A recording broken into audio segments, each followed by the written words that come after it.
Carrasco. Allez, vas-y, pourquoi pas. Vas-y, pourquoi pas.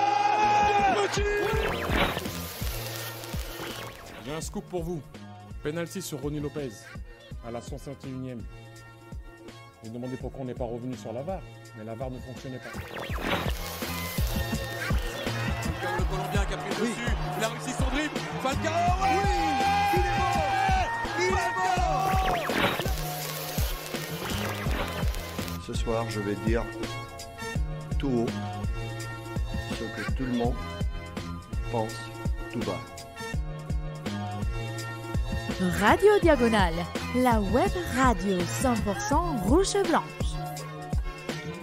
Et salut à tous et bienvenue dans ce numéro 15 du Mur des légendes pour un 15 mars. Voilà, on aime bien les petits chiffres comme ça quand ils se raccordent bien entre eux.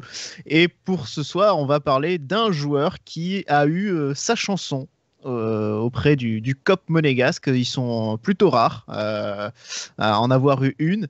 On va bien sûr parler de Shabani Nonda. Boris, Rome, bonsoir messieurs. Bonsoir Damien, on espère que tu vas nous la chanter à un moment donné de la soirée ou justement, j'allais demander si tu voulais pas faire un petit cœur avec Rome pour ça. Ouais, non, ça ira. Mais bonsoir, oui. Bonsoir tout le monde. Voilà, donc on va parler, messieurs, du coup de Shabani Nonda qui a eu une carrière un petit peu atypique à l'AS Monaco, en tout cas un parcours un peu sinueux, tantôt avec des bas, tantôt avec des hauts. Voilà, vraiment pas un parcours rectiligne, Boris, pour ce joueur. Alors, d'abord burundais, puis qui ensuite est devenu congolais. Contexte géopolitique un peu particulier aussi, qui a aussi fait un peu le... Ses parents étaient anciennement zaïrois, du coup. Voilà, effectivement. C'est pour ça qu'il a pu avoir la nationalité de maintenant la République démocratique du Congo. Et une enfance un peu particulière, bon, on n'a pas forcément épilogué, mais pas forcément simple pour le jeune Shabani Nonda, mais avec le football, il aura connu quand même une belle revanche sur la vie. Boris, donc ce joueur arrivé de Rennes pour remplacer un autre joueur assez atypique qui avait tout réussi à Monaco, qui avait notamment eu le cœur des supporters. Donc la mission... Ouais, et la mission était compliquée. Ouais, bah, effectivement, en 2000, Monaco, vous vous souvenez tous de l'histoire, Monaco est champion de France. Du coup, c'est un petit peu comme souvent à Monaco, l'exode derrière. Parmi tous les joueurs qui vont quitter le club, il y a notamment David Trezeguet, le buteur phare de l'AS Monaco, qui vient de réussir une très grosse saison et qui du coup va laisser une place vide à la pointe de l'attaque des Rouges et Blancs. Et puis Monaco qui, je me suis replongé un petit peu dans les rumeurs d'époque, qui avait visé un petit peu des joueurs d'un gros calibre, des Diego Tristan, des Jimmy Floyd Hasselbeck notamment, mais Monaco voilà, qui n'avait pas forcément les moyens de faire ces dossiers-là et qui va plutôt se pencher sur du local, sur du joueur de Ligue 1 confirmé quand même. Hein, on verra, Nonda sort de deux belles saisons à Rennes et pour d'ailleurs un tarif qui ne sera pas si petit que ça, parce que c'est quand même un sacré somme qui est sorti à l'époque par l'AS Monaco. C'est presque la même somme finalement que reçue de la Juve pour Trezeguet. Il y a une plus-value qui est relativement faible entre les deux. Ouais, effectivement, Trezeguet qui part pour 45 milliards de lire. Ce qui correspondait à l'époque à un peu plus de 150 millions de francs.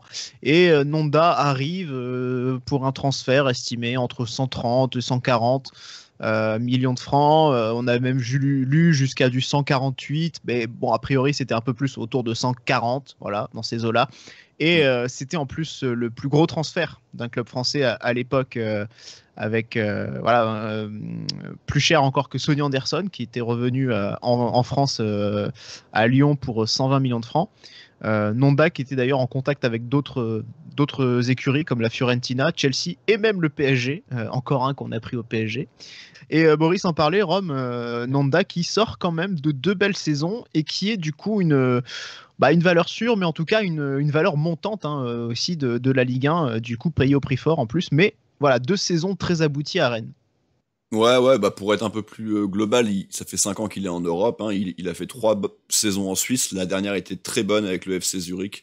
24 buts, ce qui lui permet d'accéder à un championnat un petit peu plus un petit peu plus relevé, et donc c'est au Stade Rennais.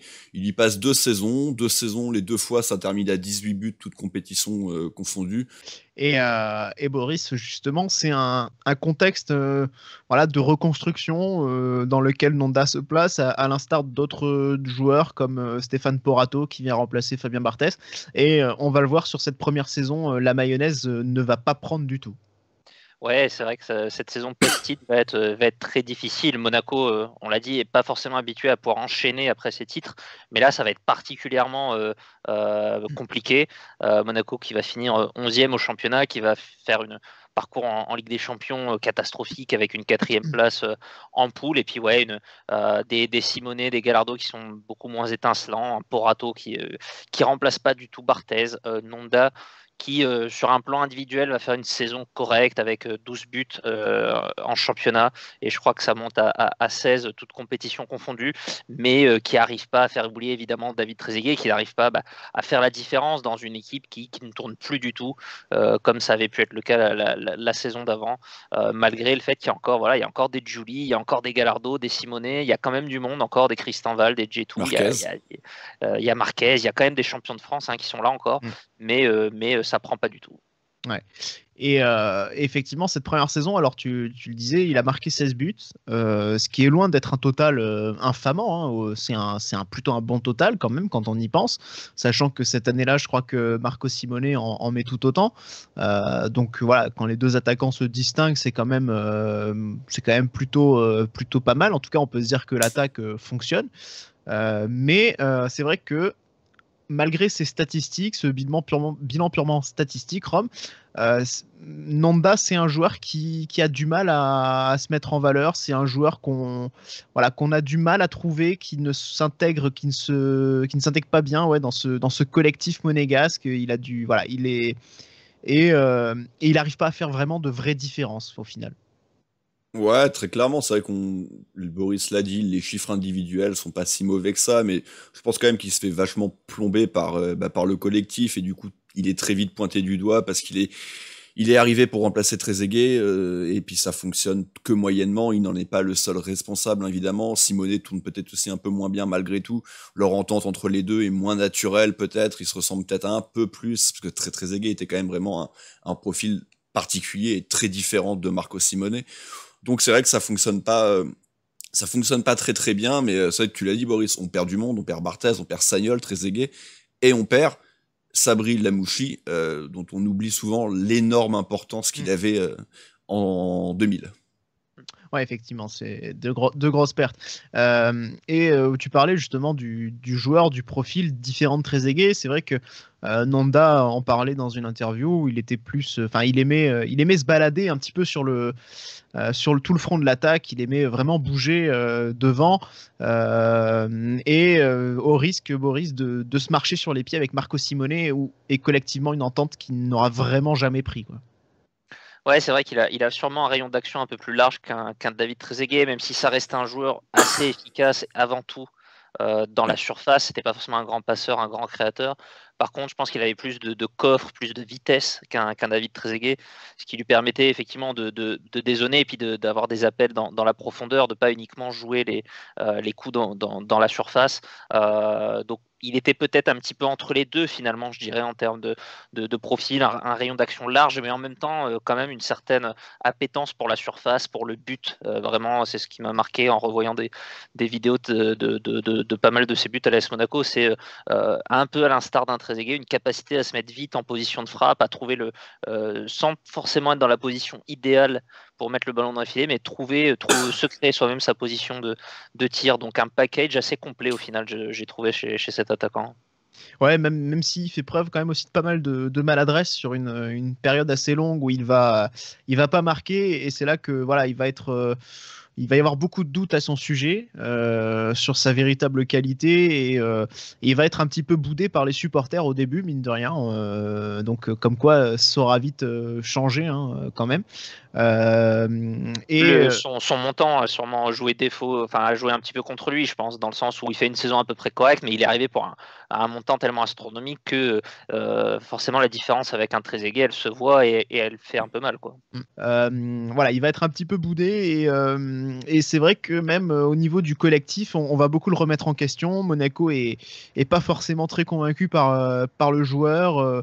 En off, il y a un petit peu des bruits comme quoi Gallardo et Simone voudraient bien qu'il soit remplacé par un autre joueur. Et on arrive à la saison 2001-2002, Rome qui voit l'arrivée de Didier Deschamps et aussi d'un joueur. On attendait nous aussi notre grand attaquant à ce moment-là. On parlait je crois, de Jardel aussi, comme quoi, et pas qu'à l'OM. Et finalement, c'est un grand attaquant allemand qui va arriver, Oliver Bierhoff, pour concurrencer un peu le secteur. Et ça ne sera pas une grande réussite.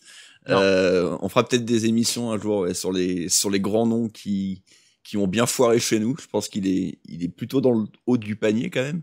Mais après la deuxième saison, c'est vrai qu'il y a l'arrivée de Deschamps, donc on repart sur un projet. Après, dans un point de vue collectif et même individuel, les deux saisons elles se ressemblent un petit peu. On est à peu près sur les mêmes chiffres de buts. Monaco finit encore moins bien classé puisque là on va carrément être 15e. Et pas faire de finale, alors que l'année d'avant quand même on fait une finale de Coupe de la Ligue en 2001.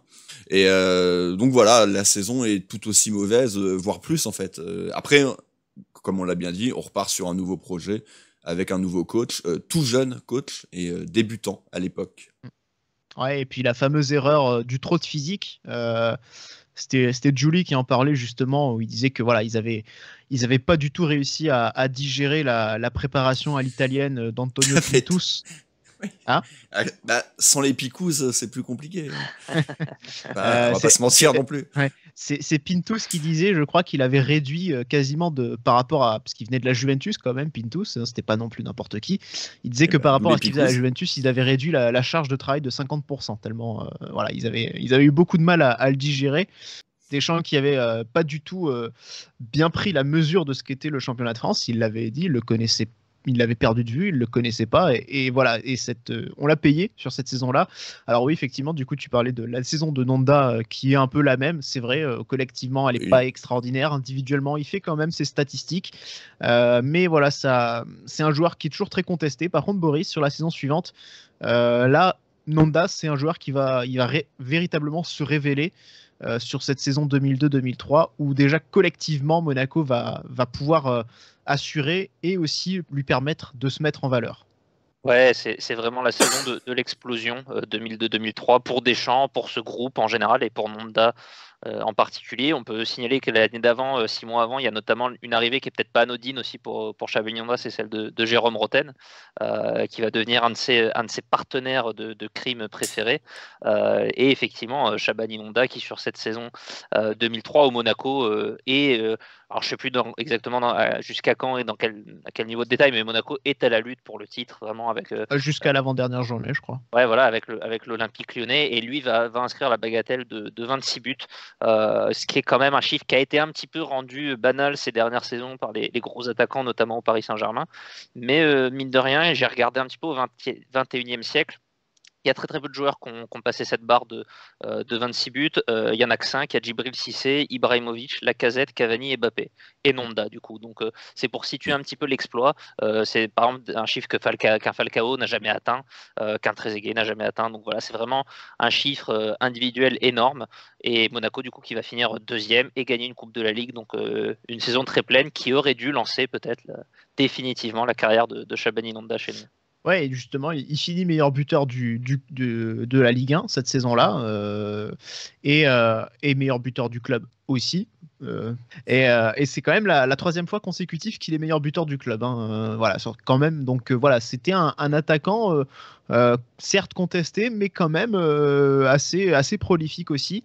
En tout cas, cette saison 2002-2003 lui vaut d'être dans l'équipe type de la saison au trophée UNFP, et effectivement de marquer, d'inscrire son nom au palmarès de l'AS Monaco et de la Coupe de la Ligue, puisque cette victoire face à Sochaux donne la Coupe de la Ligue à Monaco et donc à Didier Deschamps, seul trophée. Et Rome, la saison suivante, voilà, Nonda est sur sa bonne lancée, il est vraiment sur la même dynamique, et puis d'un seul coup, le drame, tout s'arrête.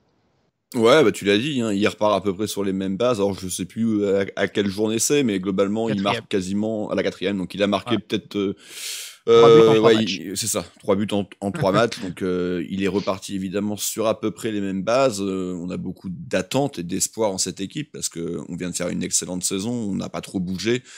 Donc on ne peut qu'espérer une saison supérieure, ce qui sera le cas, mais par contre elle se fera quasiment sans lui parce que ça va s'arrêter donc un soir d'août, du coup de fin août, au Parc des Princes où il se fait salement blessé par José Carl Pierre Fanfan et grosse blessure au genou, rotule, etc. Indisponibilité très longue, et à ce moment-là, il faudra lui trouver un remplaçant qu'on fera dans 2 émissions, messieurs. Absolument, et si vous souhaitez évidemment plus de détails sur cette soirée, je vais vous renvoyer à l'épisode 3 du Périple Rouge, hein, un mal pour un bien, pour l'interrogation, parce que effectivement, par rapport aux joueurs dont on parlera dans 15 jours, oui, forcément, son remplaçant a peut-être permis à l'AS Monaco de rêver encore plus grand cette saison-là. Donc voilà. En tout cas, what if si c'est la tragédie pour Nonda, la déchirure. Forcément, le regret de voir ce joueur coupé en plein élan, comme tu disais, Boris. Il avait enfin peut-être de quoi lancer sa carrière, en tout cas véritablement de prendre une envergure un peu plus grande encore. Pour jouer la Ligue des Champions. En jouant notamment la Ligue des Champions, qu'il avait déjà joué sur sa première saison, où il marque quand même 3 buts en 5 matchs, ce qui n'était pas non plus anodin, sachant que c'était une campagne assez désastreuse, il faut aussi le rappeler. Son retour, il va le faire du coup contre Ajaccio. Boris, on est le 2 ou 3 avril 2004, donc l'absence entre août et avril a été très très longue. Et belle surprise pour lui, parce qu'il rentre à la mi-temps. Ouais, dans un match mal embarqué. Ouais, Monaco est mené 3-0 par Ajaccio. Ouais, Monaco est mené 3-0, il rentre à la mi-temps et il marque au bout de 5 minutes, je crois, le but du 3-1 qui relance un peu la machine. Donc il y a un côté un petit peu prophétique. On peut avoir l'impression à l'époque que l'histoire est belle et que le joueur va se relancer, qu'il n'a rien perdu de ses qualités, qu'il est toujours, qu'il va pouvoir retrouver son niveau. Il va y avoir ce but contre Chelsea aussi quelques semaines après, qui vont finalement malheureusement être un peu ses derniers coups d'éclat à Monaco. On peut croire que ça va relancer la machine, que c'est un attaquant sur lequel on va pouvoir compter la saison d'après. Malheureusement, ça sera plutôt le chant du cygne. Ouais, clairement, sa fin de saison, déjà, il est tout heureux de pouvoir la disputer, parce que c'était mal embarqué, très clairement. Mais finalement, voilà, il a réussi à finir un petit peu la saison. Alors certes, en tant que remplaçant, ce qui était aussi logique par rapport aux individualités qui s'étaient révélées à ce poste. Mais oui, il y a ce but face à Ajaccio, cette entrée aussi face au Real Madrid qui arrive quelques jours après. Ce match à Ajaccio justement, et dans lequel Monaco s'impose brillamment 3-1. Vous connaissez le scénario, mais Nonda touche le poteau ou la transversale, je sais plus.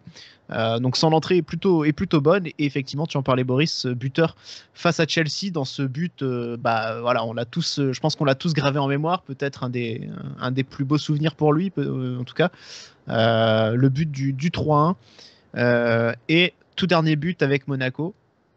C'est celui face à Bordeaux. Voilà, 38e journée de championnat. Malheureusement, pas de miracle en finale de Ligue des Champions. Et pour la suite, Rome, dernière saison. Il rentre en finale ou pas? Il rentre en finale, ouais. Si, il rentre, une demi-heure. Ouais. Okay. Il rentre en finale, c'est vrai qu'on était un petit peu désespérés. Oui, il y avait déjà deux. Il n'y avait peut-être pas 2-0. Il y avait encore 15-0, mais on avait tellement du mal, on était tellement stériles que voilà, Deschamps. Peut-être pas fait les bons choix, enfin en tout cas on avait senti un peu démuni, en manque de solutions très clairement. Et on peut rappeler aussi cette année-là que Nonda refuse une offre de l'Olympique Lyonnais en début de saison, où il aurait pu partir pour 15 millions d'euros.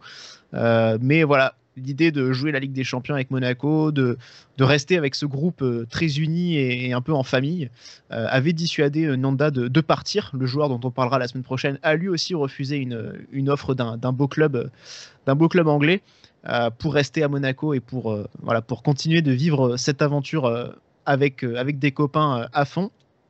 Et donc Rome, je disais, du coup, la saison 2004-2005 sera la 5e et dernière saison de Nanda à Monaco. Et celle-là, elle est tout simplement catastrophique, calamiteuse, quoi. Ouais, bah il n'est plus, et il ne sera plus jamais le grand joueur, hein. On rappelle, il est né en 77, hein, donc quand il se blesse, il a 26 ans. Bah, on peut quasiment considérer que sa carrière, elle s'arrête là, même s'il va continuer à jouer au foot jusqu'en 2010. Mais ça va être très compliqué. En Turquie, ça ira un peu mieux, mais aussi parce que le championnat est un peu plus facile malgré tout. Mais c'est vrai que cette dernière saison, donc 2004-5 à Monaco, malgré, on l'a dit, hein, un retour correct, ou en tout cas peut-être en faux semblant, parce que il était de toute façon pas titulaire derrière les Morientes. Perso, il se battait plus avec Adebayor. Et la saison d'après, on recrute Treventon, Saviola, et il va en fait toujours. Et donc, ouais, Nonda, bah, cette saison-là, c'est 10 rencontres en championnat et c'est 0 but. Voilà. Donc, et surtout, voilà. C'est énormément d'absence, puisque en fait, c'est des bouts de match. Hein. Ouais, et puis dès le mois de juillet, en fait, il se blesse. Il a une déchirure à la cuisse, donc très clairement, on peut supposer que c'est la conséquence directe de sa grave blessure au genou, d'une surcharge de travail sur une jambe qui a un petit peu causé la blessure ou le forçage et donc cette blessure. On annonce une absence de 4 semaines. Au final, c'est une absence de 3 mois. Il revient fin octobre. Donc là, dans le lot, en fait, on sait qu'il y a eu plusieurs rechutes. Et voilà, en fait, très clairement, c'est un joueur qui aura eu beaucoup de mal à enchaîner dans un collectif qui ne tournait pas du tout, pour le coup, puisque là, comme une fois on disait, voilà, on se retrouve avec des attaquants axiaux obligés de se retrouver milieu offensif de côté, comme Calonne, jusqu'à ce qu'ils mettent aussi Plasil sur le côté gauche. Mais voilà, on se retrouvait sans créateur véritablement. Et Nonda, bah, voilà, c'est un joueur qui, on l'avait compris, Boris, avait besoin du collectif. Ouais, bah c'est un joueur qui est quand même un petit peu en bout de chaîne, hein, je l'ai dit, il avait une capacité à se créer, en tout cas à transformer des occasions un peu banales en vraies situations de but, mais il avait quand même besoin de créateurs. Ça n'avait pas forcément super bien pris avec Simonet et Gallardo, ça avait très bien pris avec un Jérôme Roten. Bon, sa dernière année, lui, hyper diminué, l'équipe qui quand même collectivement tournait un petit peu moins bien aussi. Il y était plus du tout. Donc voilà, c'est dommage, l'histoire avec l'AS Monaco, c'est un peu fini tristement du coup. Ouais, effectivement, et du coup voilà, il était, on évoquait à ce moment-là sur sa dernière année des doutes du club sur sa santé physique, avec peut-être une volonté de réfléchir à un transfert, mais démenti, notamment avec Deschamps qui était vraiment monté au créneau dans la presse pour le défendre et pour dire qu'il comptait vraiment sur lui. Sauf que à un moment donné, voilà, il est un peu lassé de compter sur lui sans avoir de retour de la part du joueur. Il a fini par être un petit peu lâché aussi par Deschamps et Nonda s'en va de Monaco libre du coup. Donc la moins-value est vertigineuse. Ça me rappelle un autre attaquant qui a fini en Turquie. Oui, et est-ce que Nonda avait besoin de mettre la famille à l'abri? Pas le même âge.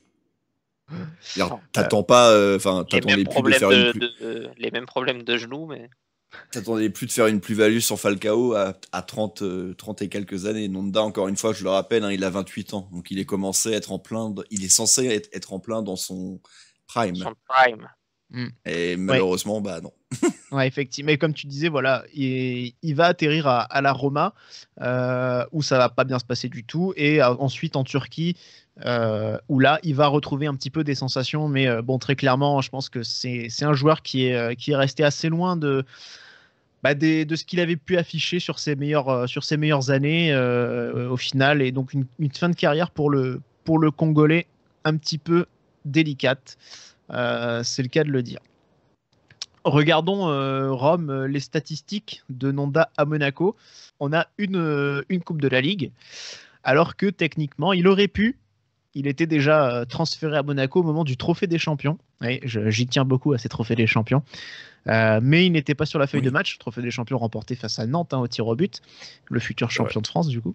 Et voilà, donc Nonda n'aura qu'un trophée et pas deux. C'est dommage. Ouais, un trophée, une petite coupe, la plus petite. Après, c'est toujours un trophée de prix. Donc, pour en revenir sur ces stats, 5 Tu saisons, disais 100 pas ça à propos de la Coupe des Alpes. 145, c'est pas la même quand même. 145 rencontres, on l'a bien dit, réellement en fait sur 3 saisons.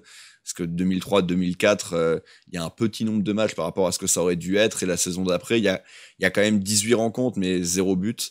Donc ces 67 buts, ils se concentrent essentiellement sur 3 saisons et quelques.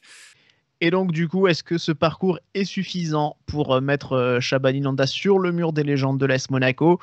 Vous le voyez, non. C'est 3 votes négatifs pour nous. Alors, il y a un vote positif de la part des auditeurs, mais qui est pas forcément très franc et massif. 60%, certes, c'est pas mal, mais on est loin de scores écrasants comme ont pu obtenir Gallardo ou autres, Julie, Glenn Hoddle, Amoros. 60%, certes, c'est déjà pas mal, mais voilà, je pense que C'est déjà trop. Une bonne partie avait quand même conscience que le parcours de Nanda, même s'il est intéressant à évoquer, même s'il est assez émouvant quelque part aussi, voilà, ça n'est pas suffisant, Boris, pour être sur le mur. Non, effectivement, c'est un joueur quand même assez marquant. Tout le monde s'en souvient de ceux qui ont vécu cette époque. C'est un des joueurs marquants de cette équipe, alors qu'il a raté vraiment ce parcours en Ligue des Champions. Maintenant, pour moi, à part le cas un petit peu particulier qu'on avait fait en première émission, pour moi, Nanda est celui qui mérite le moins derrière Abidal de tous les gens qu'on a pu voir jusqu'à maintenant et de pas mal d'autres qui vont suivre. Rome, du coup, de ton côté? Pour moi, il a absolument rien à faire sur le mur et même si on l'a dit, 60% c'est peu, mais je trouve ça déjà beaucoup trop, quoi. Très honnêtement, ça me choque un peu même de voir ça. Enfin, je comprends pas. Ouais, c'est vrai, c'est beaucoup, mais bon. Voilà. Tous les joueurs sont des légendes, alors à ce moment-là. Enfin, tous ceux qui sont champions. J'ai bien vu passer que toute l'équipe de 2004 devait être sur le mur, donc je suis plus à ça près. Mais voilà. Ouais, on en fera une émission. En tout cas, voilà. Bon, moi, si on rentre un petit peu dans le détail, j'ai mis un petit peu moins en termes de niveau parce que voilà, je pense que il y a vraiment une grosse saison à vraiment un haut niveau, mais le reste c'est plutôt un niveau moyen correct. Il y a 5 saisons quand même, tu l'as dit tout à l'heure, Rome, mais finalement assez peu de matchs en fin de compte, sur les 5 saisons en tout cas, forcément quand il en rate une. Mais c'est vrai qu'en termes de matchs joués, c'est pas forcément énorme. Mais en tout cas, il y a une belle moyenne de buts quand même. On n'est pas loin de 0,5 buts par match. Oui, il fait partie là, du clan à 66, 7, 8 là, avec Trezeguet, Djorkaeff, Weah, Julie. Voilà, je crois qu'ils sont 4-5 à peu près, tous dans cette zone-là, un peu moins de 70 buts. Donc effectivement, ça reste quand même un beau chiffre atteint par Nanda. Donc voilà, c'est pas anodin. Et puis encore une fois, c'est notre dernier meilleur buteur de championnat. Enfin, Ben Yedder à égalité avec Mbappé, qui n'a même pas eu le titre au final parce qu'il y avait plus de pénaltys, si je dis pas de bêtises. Et puis une saison pas finie, donc bon, difficile de le. En attendant Kevin Folland. Voilà, ou pas. Mais Pellegrini, mais l'an prochain. C'est pour ceux qui nous écoutent encore dans 20 ans. Et je bulle sans deux. L'an prochain, c'est la bonne. Pellegrini a été 8 fois meilleur buteur du championnat. Ah bon, ok. Serait beau. Ce serait très très beau, n'empêche, j'imagine. Après, il l'a été 8 fois, mais dont 7 avec le PSG. Tu vois. Ouais, voilà. Qu'on a vendu à 200 millions pour aussi effacer Mbappé de nos tablettes. Voilà. Avec un prêt. À la base, c'était un prêt parce que ça les arrangeait, tu vois. Et Oleg Petrov a pris 20% dessus. Voilà. Donc, en tout cas, ce titre de meilleur buteur du championnat, on est peu de monégasques l'ont eu aussi, il faut quand même le souligner. Et Nanda fait partie de ces rares joueurs à l'avoir eu quand même. Donc, c'est son petit mérite personnel. Voilà. Boris, tu avais un truc à rajouter, je crois. Non, c'est vraiment le point que j'ai souligné. C'est quand même, il y a ce titre effectivement qu'on n'a pas eu si souvent. Ça devait être Anderson, je pense, le dernier à l'avoir eu, à part lui. Si je dis pas de bêtises, je pense qu'il l'a eu. Peut-être, mais ça c'est peut-être. Je crois qu'il est à peine à 20 buts, Anderson. Ouais, c'est pas non plus Un score Il y a élevé. le total 26, je le répète, c'est vraiment énorme. Donc, ouais, il a sorti une saison monstre. C'est dommage qu'il n'ait pas pu essayer de passer ce palier-là européen potentiellement la saison d'après. Ça restera du coup un bon joueur de Ligue 1. Il n'a pas pu, quoi, le pauvre. Ouais. C'est pas vraiment de sa faute. Mais en tout cas, voilà, ce titre honorifique de meilleur buteur et cette chanson des supporters, voilà, ce sont les petites récompenses, les petits cadeaux que pourra avoir Nonda de son passage à Monaco. Avec, voilà, palmarès, une chanson et un titre de meilleur buteur. Avec une coupe de la Ligue, bon, mais ça on s'en fout un peu. Voilà ce qu'on pouvait dire du coup, messieurs, pour Shabani Nonda. Donc du coup le prochain match, la prochaine émission plutôt.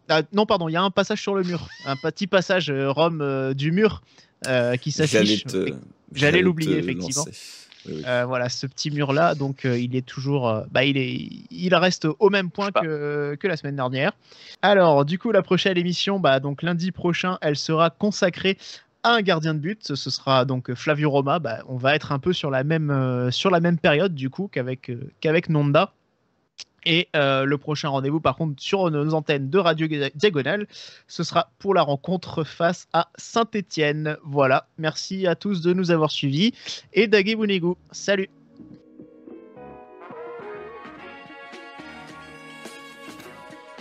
Et bisous.